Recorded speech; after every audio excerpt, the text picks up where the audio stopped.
નમસ્કાર મિત્રો, જય શ્રી કૃષ્ણ. સ્વાગત છે ફરી એક વખત આપનું આપણી યુટ્યુબ ચેનલ ભક્તિ કીર્તન સંગ્રહમાં. મિત્રો, સૌપ્રથમ તો આપ સૌ લોકોને રામનવમી તહેવારની ખૂબ ખૂબ શુભકામનાઓ. મિત્રો, આજના આ વિડીયોમાં આપણે રામનવમી તહેવારનું મહિમા, વ્રતની વિધિ, વ્રતની કથા સાંભળીશું તથા આજના દિવસે મર્યાદા પુરુષોત્તમ પ્રભુ શ્રીરામનો જન્મ થયો હતો તો તેમની જન્મ કથા સાંભળીશું. તો અંત સુધી મારી સાથે જોડાયેલા રહેજો. વિડીયો પસંદ આવે તો કોમેન્ટ સેક્શનમાં એક વખત જય શ્રી રામ અવશ્ય લખજો. રામ રામ રામેતિ રમે રામે મનોરમે સહસ્ત્રનામ તતુલ્યમ રામ નામ વરાનને. મિત્રો, રામનવમી એ આપણા હિન્દુ ધર્મનો અત્યંત પવિત્ર અને મંગળકારી તહેવાર છે. રામનવમી એટલે કે ચૈત્ર મહિનાની સુદ પક્ષની નોમની તિથિ કે જે દિવસે ભગવાન વિષ્ણુના 7મા અવતાર મર્યાદા પુરુષોત્તમ ભગવાન શ્રી રામે માતા કૌશલ્યના કુખે જન્મ લીધો હતો. આ પર્વ એ માત્ર ઉત્સાહનો જ નથી, પરંતુ ભક્તિ, મર્યાદા અને આદર્શોનું પુનઃસ્થાપન કરવાનો પણ દિવસ છે. રામનવમી ચૈત્ર મહિનાની શુક્લ પક્ષની નોમની તિથિએ ઉજવવામાં આવે છે. આ દિવસે પુનર્વસુ નક્ષત્ર અને કર્ક લગ્નમાં બપોરે 12 વાગ્યે અયોધ્યાના રાજા દશરથ અને રાણી કૌશલ્યાના ઘરે ભગવાન શ્રી રામનો જન્મ થયો હતો. ભગવાન રામે પૃથ્વી પર એક આદર્શ પુત્ર, પતિ, ભાઈ અને રાજા તરીકેનું જીવન જીવીને આપણને સૌ લોકોને ધર્મનો માર્ગ બતાવ્યો છે અને તેમનું જીવન મર્યાદામાં રહીને કેવી રીતે ધર્મનું પાલન કરવું તે પણ સમજાવ્યું છે. રામનવમી એ આપણને સંદેશ આપે છે કે જ્યારે પૃથ્વી પર પાપ અને અત્યાચાર વધે છે ત્યારે ભગવાન સ્વયં અવતાર ધારણ કરે છે અને રાવણ જેવા અહંકારી રાક્ષસોનો નાશ કરે છે. એવી માન્યતા છે કે જે વ્યક્તિ આ દિવસે ભક્તિભાવથી ભગવાન શ્રીરામનું પૂજન કરે છે તેના જીવનના તમામ સંકટો દૂર થાય છે અને અક્ષય પુણ્યની પ્રાપ્તિ થાય છે. તો હવે જે કોઈ વ્યક્તિ રામનવમીના દિવસે વ્રત કરે છે તેણે સવારે વહેલા ઉઠી પવિત્ર જળથી સ્નાન કરીને અથવા તો ગંગાજળ મિશ્રિત જળથી સ્નાન કરવું જોઈએ અને પછી સ્વચ્છ વસ્ત્રો ધારણ કરીને સૂર્યદેવને અર્ઘ આપીને ભગવાન સમક્ષ બેસીને આ વ્રતનો સંકલ્પ કરવાનો અને એ પછી ભગવાન શ્રીરામનું પૂજન કરવાનું કે જેમાં કંકુ, ચોખા, ફૂલ, તુલસીપત્ર, ફળ, મીઠાઈ, ધૂપ દીપ તૈયાર કરવા. ભગવાન શ્રીરામ સાથે માતા સીતા, લક્ષ્મણજી અને હનુમાનજીનું પણ પૂજન કરવામાં આવે છે. ભગવાન શ્રીરામને તિલક કરવાનું, સુગંધિત પુષ્પો અર્પણ કરવાના અને તેમના ચરણોમાં તુલસી પત્ર ધરાવવાના. ભગવાનને જે પણ કાંઈ પ્રસાદ ધરાવીએ, ફળ ફ્રૂટ હોય, મીઠાઈ હોય, સાકર હોય કે પછી પંજરીનો પ્રસાદ હોય, તેમાં તુલસી પત્ર અવશ્ય રાખવા જોઈએ. જ્યારે આપણે ભગવાનનું પૂજન કરતા હોય ત્યારે ઓમ રામાય નમઃ એ મંત્રનો જાપ અવશ્ય કરવો જોઈએ કે જેથી કરીને આપણું મન ભગવાનની પૂજામાં રહે, બીજી કોઈ વાતમાં ભટકે નહીં. આજે બપોરે 12 વાગે ભગવાન શ્રીરામનો જન્મોત્સવ મનાવવામાં આવે છે, એટલે આ રામનવમીની પૂજા બપોરના સમયમાં કરવામાં આવે છે અને પછી આજનો આખો દિવસ ઉપવાસ કરવામાં આવે છે. ઉપવાસ ન થાય તો ફરાળ કે ફળાહાર લઈ શકાય કે પછી એક ટાઈમ ભોજન લઈ શકાય છે કે જેમાં બપોરે ભગવાન શ્રીરામના દર્શન કરીને એકટાણું કરીએ તો વધુ ઉત્તમ છે અથવા તો રાત્રિના સમયમાં એકટાણું કરવું જોઈએ. એટલે કે ટૂંકમાં કહેવાનું એ કે આજના દિવસે ભગવાનના દર્શન કરીને જમવું જોઈએ. શક્ય હોય તો આજના દિવસે રામચરિત માનસની કોઈ ચોપાઈનો પાઠ કરવો કે પછી સુંદરકાંડનો પાઠ પણ કરી શકાય. ગરીબોને અન્ન, વસ્ત્ર કે જળનું દાન કરી શકાય. ઉનાળાની ઋતુ હોય તો આપણે પરબ બાંધીને જળ સેવા પણ કરી શકીએ છીએ. એ સિવાય આજના દિવસે ઘરમાં શાંતિ જાળવવી, નિંદા કુથલી કરવી નહીં, કોઈ વ્યક્તિનું અપમાન ન કરવું. શક્ય હોય તો લસણ, ડુંગળી અને માંસાહારી ભોજનનો ત્યાગ કરવો, સાત્વિક ભોજન લેવું અને શક્ય હોય તો બપોરે પણ સૂવું ન જોઈએ. કદાચ થોડો સમય આરામ કરવો પડે એમ હોય તો સૂઈ જવું અને રાત્રે 12 વાગ્યા સુધીનું જાગરણ કરવું કે જેમાં પણ રાત્રે જાગીને રામધૂન કરી શકાય કે પછી કોઈ પાઠ કરી શકાય. જો આપણે બીજો કોઈ પાઠ ન કરી શકીએ, બીજું કંઈ સાંભળી વાંચી ન શકીએ તો આવો આપણે સંક્ષિપ્તમાં રામાયણ સાંભળીએ. મહર્ષિ વાલ્મીકી રચિત આ મહાકાવ્ય 7 વિભાગમાં વહેંચાયેલું છે કે જેને કાંડ કહેવામાં આવે છે.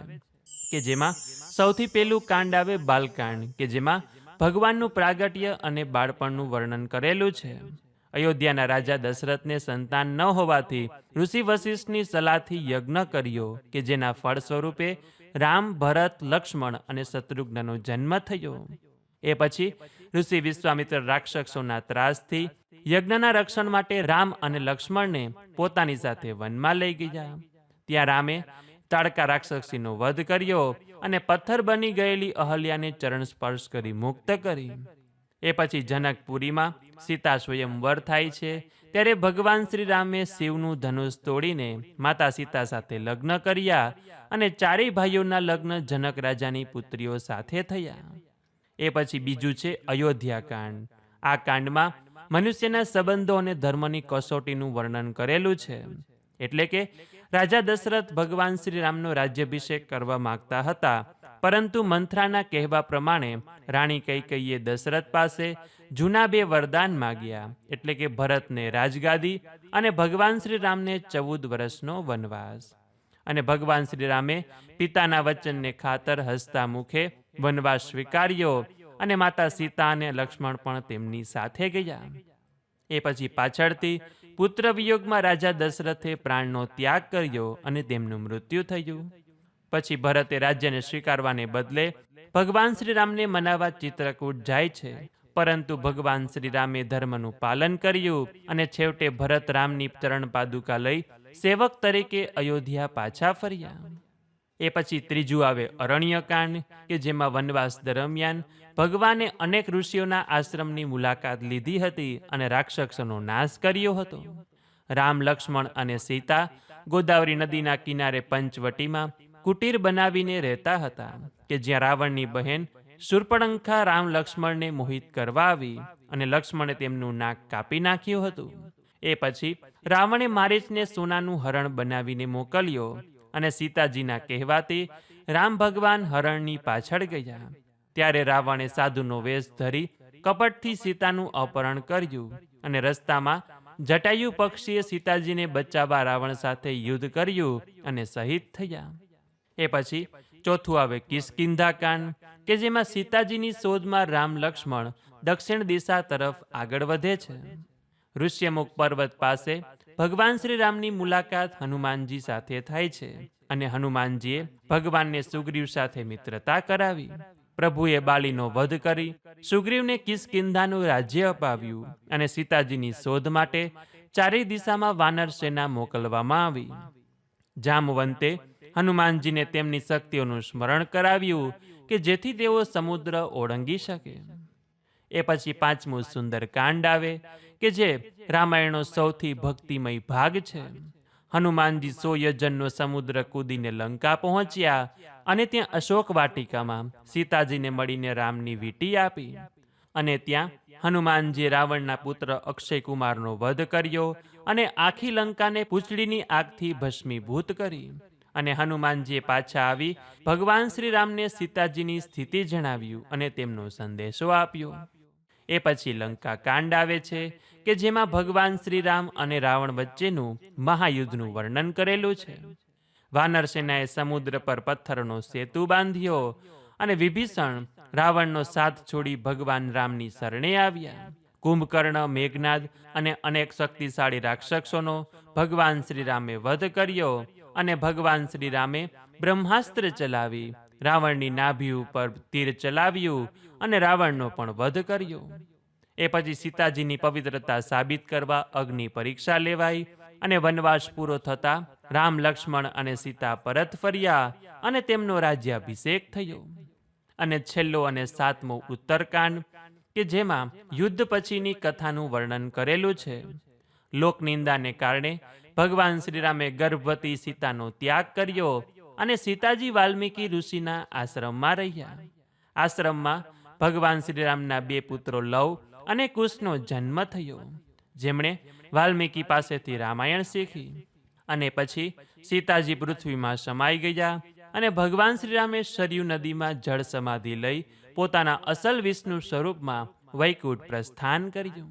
એટલે આ રીતે 7 કાંડમાં સંપૂર્ણ રામાયણનું વર્ણન કરવામાં આવેલું છે કે જે આપણે તેને ખૂબ જ સંક્ષિપ્તમાં સાંભળી. જો આપણે બીજું કાંઈ આજના દિવસે કરીએ ન કરીએ, માત્ર સંક્ષિપ્તમાં રામાયણ પણ સાંભળીએ છીએ, તો એમાં બધું જ આવી ગયું સમજી શકાય. તો હવે આપણે આ રામનવમીની વ્રત કથા સાંભળીએ, એટલે કે રામ જન્મોત્સવની પાવન કથા સાંભળીએ. તો બોલીએ શ્રી રામચંદ્ર ભગવાન કી જય. તો કહેવાય છે કે અવધપુરીમાં રઘુકુળ શિરોમણી રાજા દશરથ થઈ ગયા કે જેઓ ધર્મ ધુરંધર અને જ્ઞાની હતા. તેમના હૃદયમાં હંમેશા ભગવાનની ભક્તિ રહેતી હતી. તેમને 3 રાણીઓ હતી, કૌશલ્યા, કૈકેયી અને સુમિત્રા. અને બધી જ રાણીઓ પવિત્ર આચરણવાળી અને વિનય હતી. જો કે રાજાના મનમાં એક મોટી ગ્લાનિ હતી કે તેમને કોઈ સંતાન નહોતું. અને આ દુઃખ નિવારવા તેઓ ગુરુ વશિષ્ઠજીના શરણમાં ગયા. ગુરુજીએ તેમને ધીરજ ધરવા કહ્યું અને આશ્વાસન આપ્યું કે તેમને 4 પુત્રો થશે કે જે 3 લોકમાં પ્રસિદ્ધ થશે. ગુરુ વશિષ્ઠજીએ શૃંગી પુત્રને બોલાવી શુભ પુત્ર કામેશથી યજ્ઞ કરાવ્યો અને યજ્ઞની આહુતિઓથી પ્રસન્ન થઈ અગ્નિદેવ હાથમાં ખીર લઈને પ્રગટ થયા. અગ્નિદેવે રાજાને કહ્યું કે તમારી મનોકામના સિદ્ધ થઈ છે. આ પ્રસાદ રાણીઓને વેચી દો. રાજાએ અડધો ભાગ કૌશલ્યાજીને આપ્યો અને બાકીના ભાગમાંથી એક અંશ કૈકેયીને આપ્યો અને બાકી રહેલો ભાગ કૌશલ્યા અને કૈકેયીની સંમતિથી જ સુમિત્રાજીને આપ્યો. આ રીતે 3 રાણીઓ ગર્ભવતી થઈ અને મહેલમાં આનંદ છવાઈ ગયો. જ્યારે શુભ સમય આવ્યો ત્યારે આખું જગત આનંદિત થઈ ગયું. પવિત્ર ચૈત્ર મહિનો શુક્લ પક્ષની 9મી તિથિ અને અભિજીત મુહૂર્ત હતું. બપોરનો સમય હતો. વાતાવરણ શીતળ અને સુગંધિત હતું. ત્યારે કૌશલ્યા માતાના હિતકારી એવા કૃપાળુ પ્રભુ પ્રગટ થયા. મેઘ સમાન શ્યામ શરીર, 4 ભુજાઓમાં શંખ, ચક્ર, ગદા અને પદ્મ ધારણ કરેલા અદ્ભુત રૂપ જોઈને માતા આનંદિત થઈ ગયા. માતાએ સ્તુતિ કરી ત્યારે પ્રભુએ સ્મિત કર્યું અને પોતાની લીલા સમજાવવા પૂર્વજન્મની કથા કહી.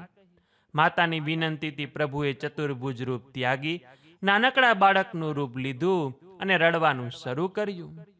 બાળકના રડવાનો મધુર અવાજ સાંભળી આખું રાજમહેલ અને અયોધ્યા નગરી હર્ષ ઘેલી થઈ ગઈ. રાજા દશરથજીના આનંદનો પાર ન રહ્યો. ગુરુ વશિષ્ઠજીએ આવીને બ્રાહ્મણો સાથે મળી જાતકર્મ સંસ્કાર કર્યા. નગરમાં ધજા પતાકા લહેરાયા. સોનાના કળશથી દ્વાર શણગારાયા અને પુષ્કળ દાન કરવામાં આવ્યું. કૈકેયીજી અને સુમિત્રાજીએ પણ સુંદર પુત્રને જન્મ આપ્યો. અને આ ઉત્સવ એટલો ભવ્ય હતો કે કહેવાય છે કે સૂર્યદેવ પણ રથ રોકીને 1 મહિના સુધી અયોધ્યામાં રોકાઈ ગયા હતા કે જેથી દિવસ પૂરો જ નહોતો થયો. સમય જતાં નામકરણ સંસ્કાર થયા. ગુરુ વશિષ્ઠજીએ જ્ઞાન દ્રષ્ટિથી નામો રાખ્યા. જે સુખના સાગર છે તે રામ, જે જગતનું ભરણ પોષણ કરશે તે ભરત, જેના સ્મરણથી શત્રુ નાશ પામશે તે શત્રુઘ્ન, અને જે રામના અત્યંત પ્રિય અને જગતના આધાર છે તે લક્ષ્મણ. 4 ભાઈઓ વચ્ચે અતૂટ પ્રેમ હતો. લક્ષ્મણજી હંમેશા રામજીની સાથે રહેતા અને તેમની સુંદર જોડી જોઈ માતાઓ નજર ન લાગે તે માટે તણખલા તોડતી હતી. એટલે આવી રીતે પ્રભુએ સાધુ સંતોના રક્ષણ અને પૃથ્વીનો ભાર હળવો કરવા આ મનુષ્ય અવતાર લીધો હતો. તો બોલીએ શ્રી રામચંદ્ર ભગવાન કી જય. તો મિત્રો, આજે આપણે સાંભળ્યું રામનવમીની પવિત્ર એવી કથા તથા આજના દિવસે શું કરવું શું ન કરવું, તેમજ સંક્ષિપ્તમાં રામાયણની કથા પણ સાંભળી. આશા છે કે આપ સૌ લોકોએ મારી સાથે આજનો સત્સંગ કર્યો હશે. તો વિડીયો પસંદ આવ્યો હોય તો લાઈક કરી તમારા મિત્રોને મોકલી, અમારી ચેનલમાં નવા હોય તો સબસ્ક્રાઇબ કરવાનું ભૂલતા નહીં કે જેથી આવનાર અવનવા વિડીયો આપ સૌને મળતા રહે. તો આ સાથે હવે મને રજા આપો, મળીશું ફરીથી એક નવા વિડીયોમાં. ત્યાં સુધી આપ સૌ લોકોને અમારી ચેનલના જય શ્રી કૃષ્ણ. ધન્યવાદ. મારી સાથે જોડાઈ રહેવા બદલ, મને સાંભળવા બદલ આપ સૌ લોકોનો ખૂબ ખૂબ આભાર.